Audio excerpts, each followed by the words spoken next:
English prepare ചെയ്യുന്ന ഏതൊരാളോട് ചോദിച്ചാലും ഏവരും ഒരുപോലെ പറയുന്ന ഒരു കാര്യമാണ് ഫാർമക്കോളജി അവർക്ക് ടഫാണുള്ളത്. ഞാൻ ഇന്നിവിടെ ആന്റിബയോട്ടിക്കായ വാർഫറിനെ കുറിച്ചിട്ടാണ് സംസാരിക്കുന്നത്. മസ്റ്റ് നോ ആയിട്ടുള്ള കാര്യങ്ങൾ മാത്രമാണ് സംസാരിക്കുന്നത്. അതിന് മുമ്പായിട്ട് നമുക്കൊരു ക്വസ്റ്റ്യൻസ് ചെയ്യാം. ഇംഗ്ലീഷ് പ്രയോറിറ്റി ക്വസ്റ്റ്യൻസ് ആണ്. ഇവിടെ പറഞ്ഞിരിക്കുന്നത് പേഷ്യന്റ് വാർഫറിൻ എടുക്കുന്നുണ്ട്. ആ പേഷ്യന്റിന്റെ ഒരു INR എന്ന് പറയുന്നത് 7.5 ആണ്. അപ്പോൾ നമ്മുടെ പ്രയോറിറ്റി നേഴ്സി ആക്ഷൻ എന്താണ്? 4 ഓപ്ഷൻസ് ഇവിടെ കൊടുത്തിട്ടുണ്ട്. നിങ്ങളുടെ ആൻസർ ഇതിന് കമൻറ്റ് ചെയ്യുക. അതുപോലെ ഇതിൻ്റെ ആൻസർ ഞാൻ ഈ വീഡിയോ കഴിയുമ്പോൾ പറയുന്നതാണ്. നമുക്ക് വാർഫറിനെ കുറിച്ച് കുറച്ച് കാര്യങ്ങൾ മസ്റ്റ് ആയിട്ടുള്ള കാര്യങ്ങൾ നോക്കാം. എന്താണ് വാർഫറിൻ എന്ന് പറഞ്ഞാൽ നമുക്കറിയാം, ആന്റികോയാഗുലന്റ് ആണ്. അതുപോലെ പ്രിവെന്റീവ് പ്രോട്ടീൻ ഫാക്ടേഴ്സ് ആണ്.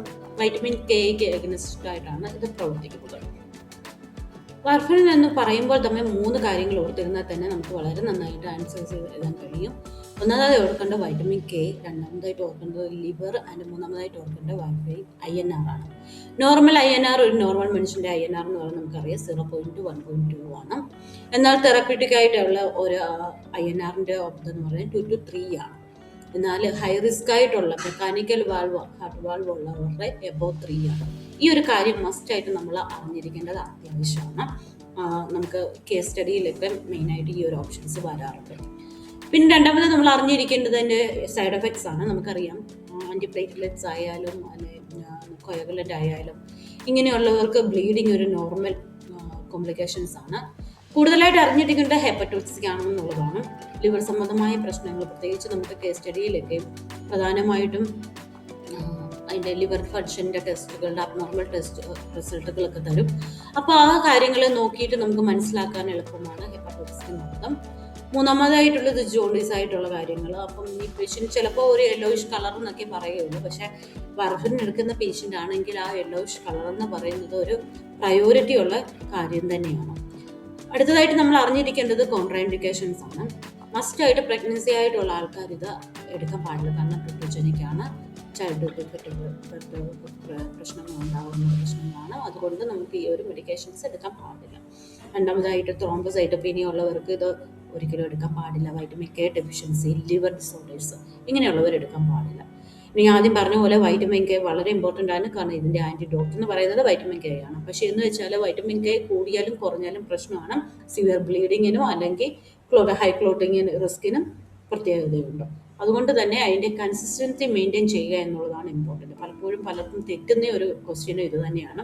ഡയറ്റ് ടീച്ചിങ്ങിലൊക്കെ വരുമ്പോൾ ആൻസേഴ്സ് ആയിട്ട് എപ്പോഴും അവോയ്ഡ് ചെയ്യുക എന്നുള്ളത്, അല്ലെങ്കിൽ ഒട്ടും എടുക്കാതിരിക്കുക എന്നുള്ളതൊക്കെ എഴുതാറുണ്ട്. പക്ഷെ അങ്ങനെയല്ല, കൺസിസ്റ്റൻസി ആയിട്ട് ഇത് എടുക്കണം എന്നുള്ളതാണ്. കൂടാനും പറയില്ല, കുറയാനും പാടില്ല. ആൽക്കഹോൾ അവോയ്ഡ് ചെയ്യുക എന്നുള്ളതും മറ്റൊരു ഇമ്പോർട്ടൻ്റ് ടീച്ചിങ് ആണ്. ബ്ലീഡിങ് പ്രിക്കോഷൻസ് നമുക്ക് ടീച്ചിങ് ആയിട്ട് കൊടുക്കാം. ഡ്രഗ് ഇൻട്രാക്ഷൻസ് ഈ ഒരു വാർഫറിൻ്റെ മാത്രമല്ല, എല്ലാ മെഡിക്കേഷൻ്റെയും ഇൻട്രാക്ഷൻസ് നമുക്ക് അറിഞ്ഞിരിക്കേണ്ട അത്യാവശ്യമാണ്. ഇവിടെ ഫിനോബാർബിറ്റോൾ അല്ലെങ്കിൽ കാർബോമോസിപ്രൈൻ, പിനറ്റോയിൻ ഒക്കെ മസ്റ്റായിട്ട് നമ്മൾ മനസ്സിലാക്കിയിരിക്കേണ്ട കാര്യമാണ്. അതുപോലെ തന്നെ ഹെർബലായിട്ടുള്ള കാര്യങ്ങൾ, സെൻറ്റോംസ് വാട്ടർ, പ്രോട്ടീൻ പോസ്റ്റ് ഉണ്ടാക്കുന്ന കാര്യമാണ്. ഗാർലിക്, ജിഞ്ചർ ഇതൊക്കെ നമുക്ക് ബുദ്ധിമുട്ടുണ്ടാക്കുന്ന കാര്യമാണ്. ഇനി നമുക്ക് ആദ്യം പറഞ്ഞതുപോലത്തെ നമ്മുടെ ക്വസ്റ്റ്യനിലേക്ക് കടന്നു പോകാം.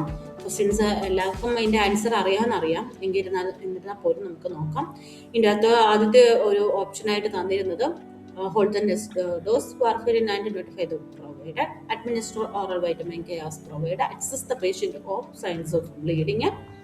നാലാമതായി തന്നിരിക്കുന്നത് repeat the INR blood, draw to the confirm the result എന്നുള്ളതാണ്. ഇതിൻ്റെ അകത്ത് കറക്റ്റ് ആൻസർ C ആണ്.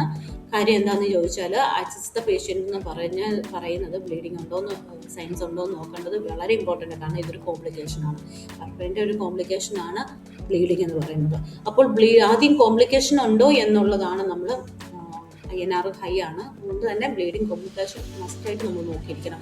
എംഗ്ലെക്സിൽ എവിടെയൊക്കെ ആക്സസ് ദ പേഷ്യൻ്റ് ഉണ്ടോ എന്നുള്ളത് അങ്ങനെ വന്നാൽ അതൊരു പ്രയോറിറ്റിയാണ്, അതൊരു ടിപ്പാണ്. നമുക്ക് എംഗ്ലെക്സിൽ ആക്സസ് ദ പേഷ്യൻ്റ് എന്ന് പറയുമ്പോൾ അതൊരു പ്രയോറിറ്റി കേസ് തന്നെയാണ്.